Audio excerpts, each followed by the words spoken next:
Right, so now that we've got these 500 frames cached out, make sure you've got load from disk checked so that you can, skip through your simulation. So what I'm going to do straight away is drop a time shift and just a very simple $F plus, and do like 200 just to skip forward so that you can see it's a bit different now. So they've kind of settled into their natural, where they want to be. Kind of like a pre-sim, simulating beforehand just to get them going at the beginning. And now I'm gonna just play through. So we should have we'll have like 300 frames now. So we could bring this down to 300. And yeah, I'm just gonna play through and look for any intersections, so agents which are kind of crossing into each other, and also any agents which are doing some really weird distracting runs, behaving in a strange way. And I'm just going to delete them. Literally just click and delete as we go through. Okay, to help me, because they're all kind of, it's a bit difficult to distinguish some of them. I'm just going to temporarily drop an attribute randomize, and by default that will randomize the color just to help me see them better. Okay, so I'm literally just going to play through it now, and I'm focusing more on the front because at the back, right away there, you can see these guys are all clustered together here. So let's see. It's kind of at the limits there of, where I'd be bothered about.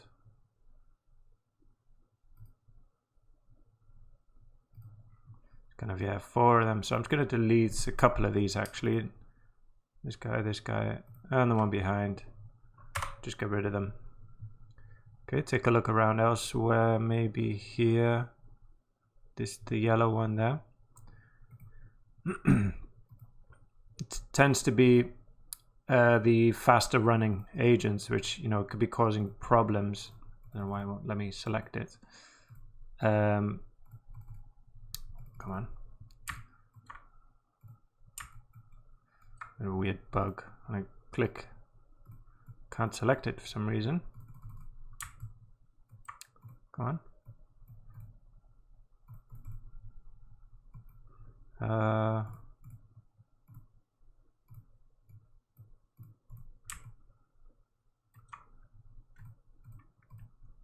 Weird. Let me try deleting, see if he... Well, he actually is selected. It's just a visualizer.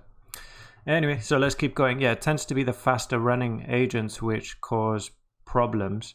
So that could be a case for, while you're setting up your clips, to have less of the faster running agents, because they, they're running through everybody and causing more intersections. And as I said, yeah, so just at the front here, there are a couple there. They seem pretty close. Let me see.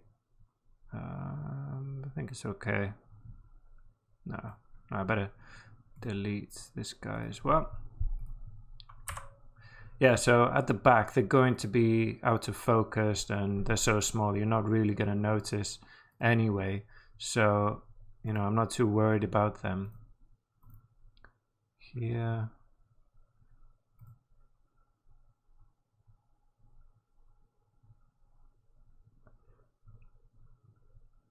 And also, when it's playing at full speed, it's going to be a lot less, be much more difficult to see intersections. Okay. You can use these kind of circles on the floor as well. When they start to merge into each other, they're probably too close to each other.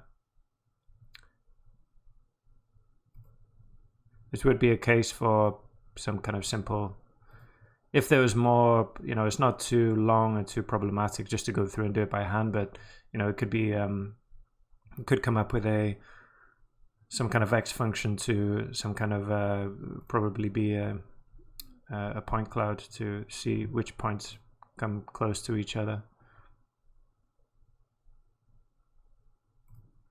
Maybe this guy.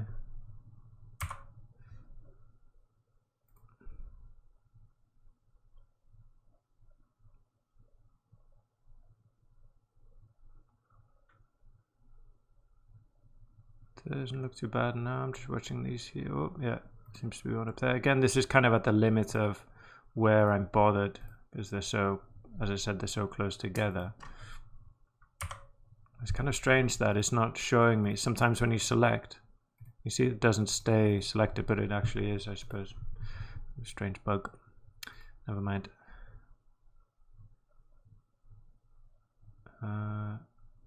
Maybe here as well. Grab that guy.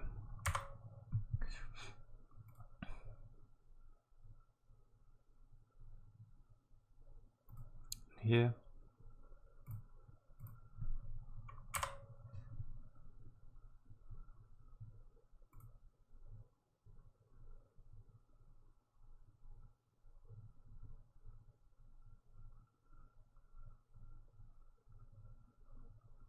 Okay, just 100 more frames. Not seeing any problems here now.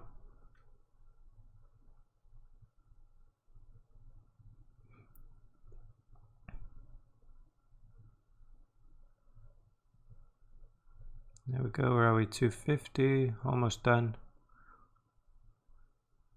It's looking good. Oh, one there. This guy's running through. Deletes him.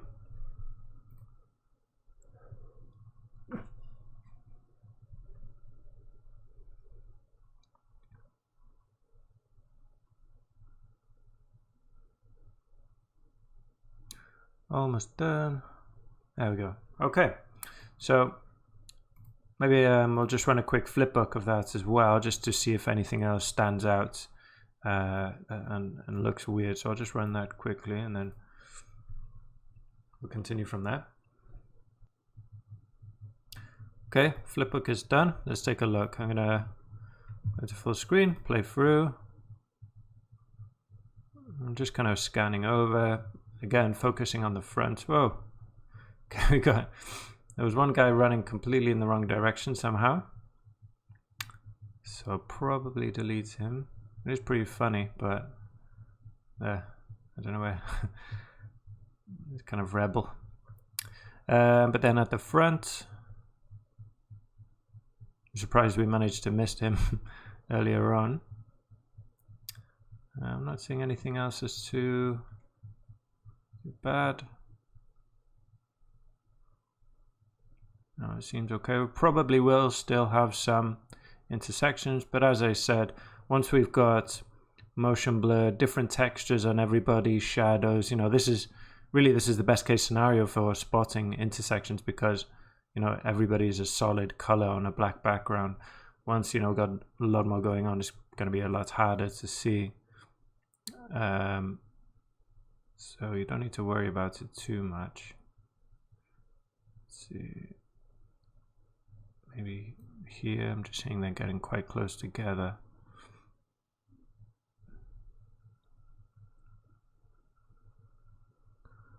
They probably are intersecting, but from this, it's hard for me to see even going, you know, frame by frame. So probably don't need to worry about it. Maybe there as well. I can actually see that one, so maybe I'll delete those. These guys.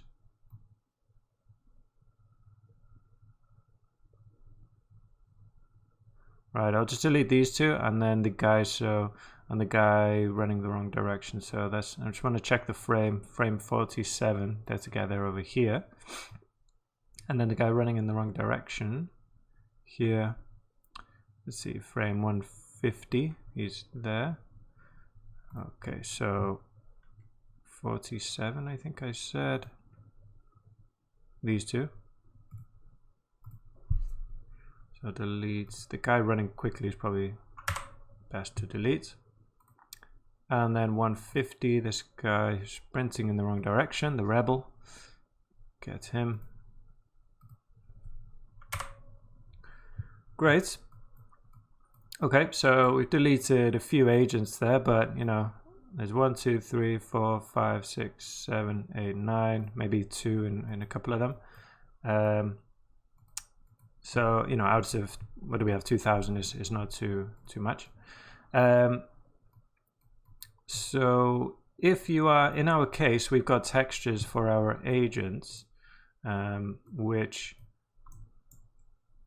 we got separate texture for, so the legs, the shoes, the body, the hair, and the hat, right?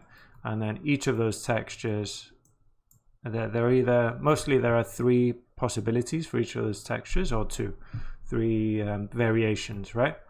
So 3 different skin tones, different hair colors, different patterns and colors of trousers and tops and shoes, right? If your model only has one texture for the whole geometry, then you can just apply it straight as it is now, okay? Because if you, when I was selecting here, I was making a selection and I get the whole agent, and I get the whole agent because it's a packed agent, right? So I only have access to the whole geometry here. So I can apply a material to this whole thing, but I cannot apply a material to parts. Well, I can, but that's something we cover in the I think in the next week. Okay, so to have access to separate parts, we do have to unpack the agent, right? And to drive the textures, so I don't want to go through obviously each agent to say, okay, you have on your, so they've got the same hair there, so on your hair is going to be blonde and yours is going to be black, right? I'm not going to do that. So I'm going to use an attributes to randomize that. Okay, so let's put that attribute together now. So I'm going to delete this one because we don't need the colors. So I'm going to drop another attribute to randomize, and what I'm going to do is use this attribute to drive a switch to select between 2 or 3 different textures in the material context, right? So let's just call it texture. Okay, maybe we could visualize it. We come here, so this will be a point attribute. Now we've got a whole load from the simulation texture there. If I click on that, let's try and see if we can visualize it. Do like a random color. Still not showing us. Let's see. So we need a uniform discrete. So let's take a look at the geometry spreadsheet, and then we can see the values we've got. So what was it called? Texture. Where are you? Here. Okay, so we got our values now. So by default, it's on uniform continuous. So I've got values between 0 and 1. But I want to use this to drive a switch, which will be between 0 and 2. And actually not just between 0 and 2. I want integer values, so 0, 1, and 2. Okay, not float values. So if I use uniform discrete, I'll get that. Okay, it's between 0 and 9 at the moment. And also it's giving me too many dimensions. I only need the 1. I've lost it right here. And between 0 and 9. So I just want it between 0 and 2. Okay, so there I've got values 0, 1, and 2 randomly on each agent. Okay, still can't see them. I think I'll see them if I once I unpack. Let's see if I can. Primitive, no, still not seeing it. Okay, no worries, but we'll see it after. But we know now that we have a random attribute on each agent, so we can, as I said, use that to drive the textures. And in the next lesson, next video, we'll look at unpacking and getting access to different parts of this geometry.